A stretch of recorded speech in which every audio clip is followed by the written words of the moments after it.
Hey everybody, it is Halo Flame 26 here, and I am back with another episode of Minecraft. Here we go.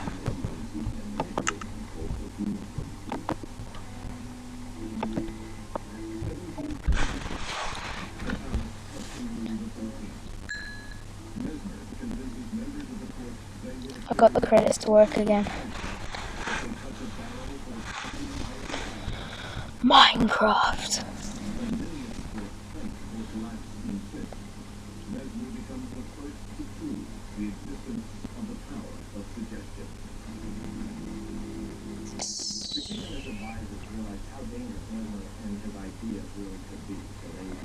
I see the player you mean. BT 2001? Yes, take care. It has reached a higher level now. It can read our thoughts. That doesn't matter. It thinks we are part of the game. I like this player. It played well. It did not give up. It is reading our thoughts as though they were words on a screen. That is how it chooses to imagine many things when it is deep in a dream of a game. Words make a wonderful interface, very flexible and less terrifying than staring at the reality behind the screen. They used to hear our voices, before players could read. Back in the days when those who did not play called the players witches, warlocks, and players dreamed. They flew through the air on powered by demons. What did this player dream? This player dreamt of sunlight and trees, of fire and water. It dreamt it created, it dreamt it destroyed, it dreamt it hunted and was hunted. It dreamt of shelter. Ha! The original interface, 1,000,000 years old, and it still works. But what is the true structure did this player create in the reality behind the screen? It worked with 1,000,000 others to sculpt a true world in a fold of the and created a for in the it cannot read that thought. No, it has not yet achieved the highest level that it must achieve in the long dream of life, not the short dream of a game. Does it know that we love it, that the universe is kind? Sometimes through the noise of its thoughts it hears the universe, yes. But there are times it is sad, in the long dream. It creates worlds that have no summer, and it thrives under a black sun. It takes a sad creation for reality. To cure it, sorrow will destroy it. Sorrow is part of its own private task. We cannot interfere. Sometimes when they are deep in dreams, I want to tell them they are building true worlds in reality. Sometimes I want to tell them of their importance to the universe. Sometimes when they have not made true connection in a while, I want to help them speak the word they fear. It reads our thoughts. Sometimes I do not care. Sometimes I wish to tell them, this world to take you truth is merely and I wish to tell them that they are in the they see so little of reality in their long dream, and yet they play the game. It would be so easy to tell them, too strong for this dream. To tell them how to live is to prevent them from living. I will not tell the player how to live. The player is going restless. I will tell the player a story, but not the truth. No. A story that contains the truth safely. In a cage of words, not the naked truth that can burn over any distance. Give it a body again. Yes, player. Use its name. BT 2001, player of games. Good. Take a breath now. Take another. Feel the air in your lungs. Let your limbs return. Yes, move your fingers. Have a body again. Under gravity in air. Respawn in the long dream. There you are. Your body is touching the universe again. At every point, as though you were separating things. As though we were separate things. Who are we? Once we were called the spirit of the mountain. Father, Son, and Mother Moon. Ancestral spirits. Animal spirits. Jinn ghosts. The Green Man. Then gods. Leptons. Quarks. The world changed. We do not.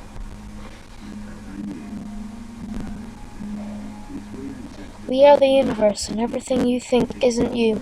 You are looking at us now, through your skin and your eyes. And why does the universe touch your skin and throw light on you? To see the player, to know you and be known. I shall tell you a story. Once upon a time there lived a player. The player was you, BD 2001.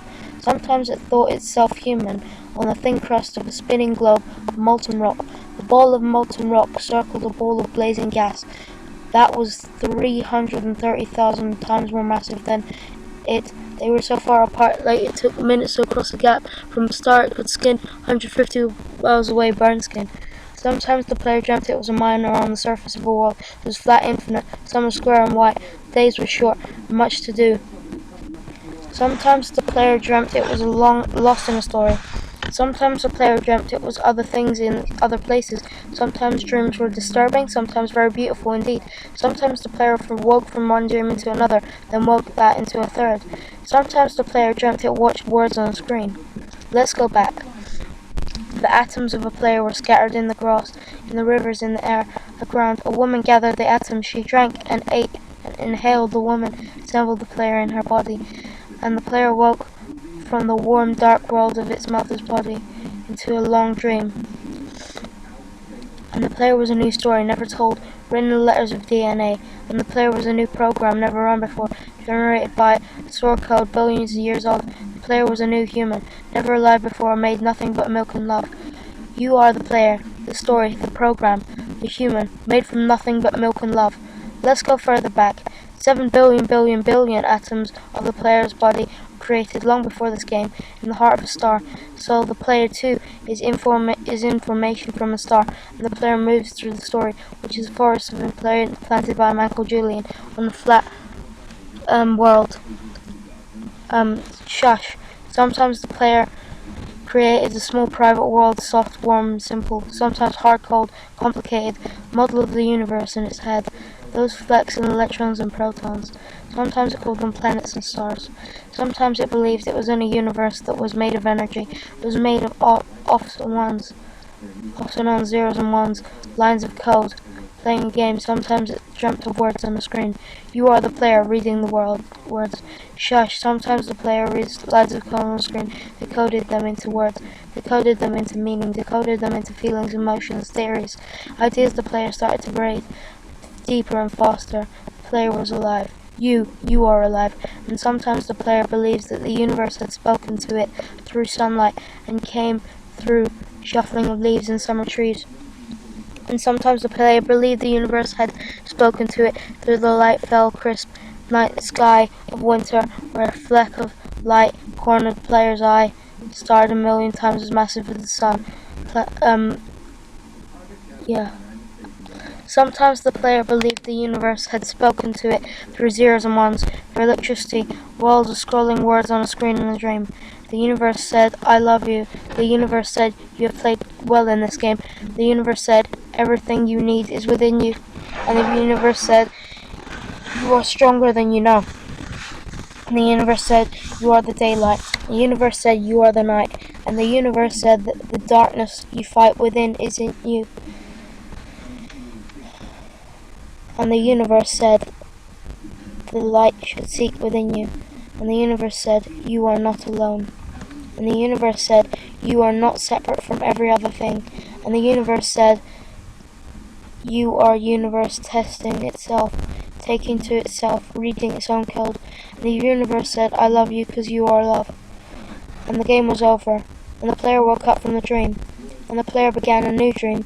And the player dreamt again, dreamt better. And the player was the universe, and the player was love. You are the player. Wake up! Minecraft credits. So yeah guys, that was the Minecraft story credits. They're always quite fascinating every time you read them. I mean, to be serious, I've only ever read them once. But that was on my friend's computer screen just after he had completed the game. Yeah, it wasn't too I didn't pay too much attention before, but now that I've read them, they're really interesting. Sounds like Notch has a very yin-yang mind. So this episode is going to be a short one due to that. I think it would just have time for the credits. But yeah, it's really cool.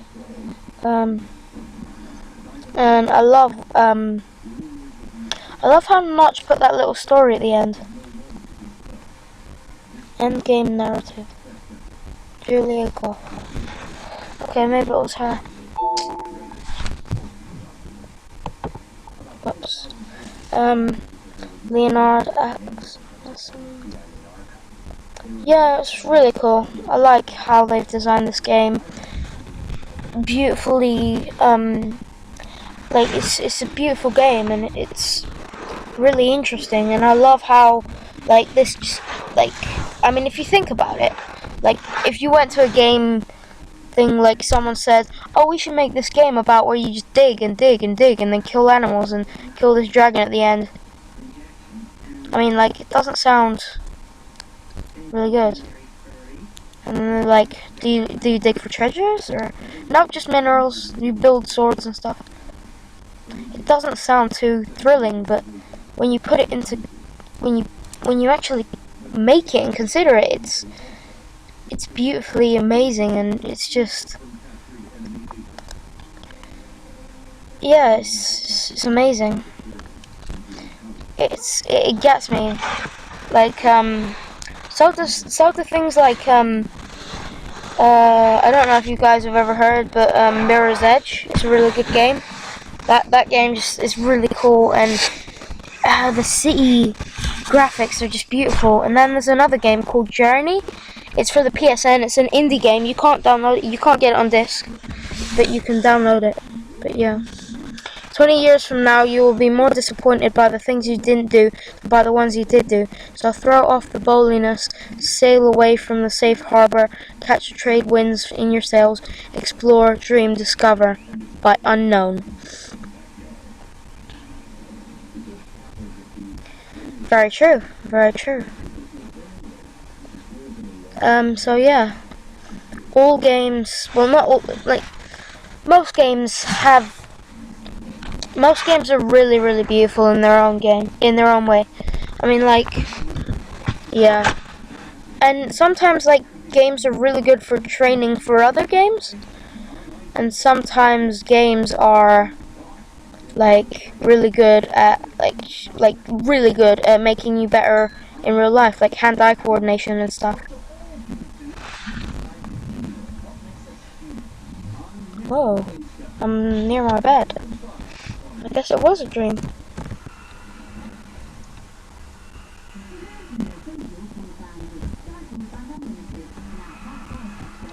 Oh, I forgot to get the Ender Dragon. I mean, the Ender Egg. Well, guys, this has been really cool. Nope, this is not the end of Minecraft, but unfortunately, it is the end of this Let's Play.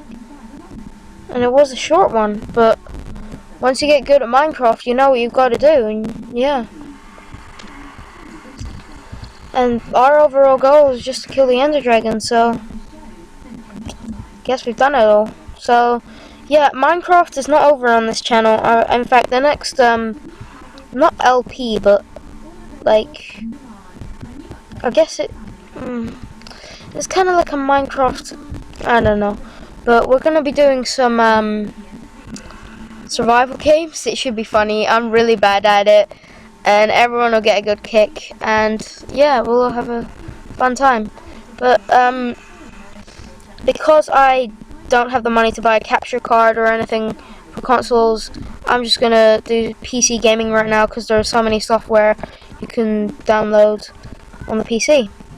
But that being said, guys, I'm gonna end the episode off here.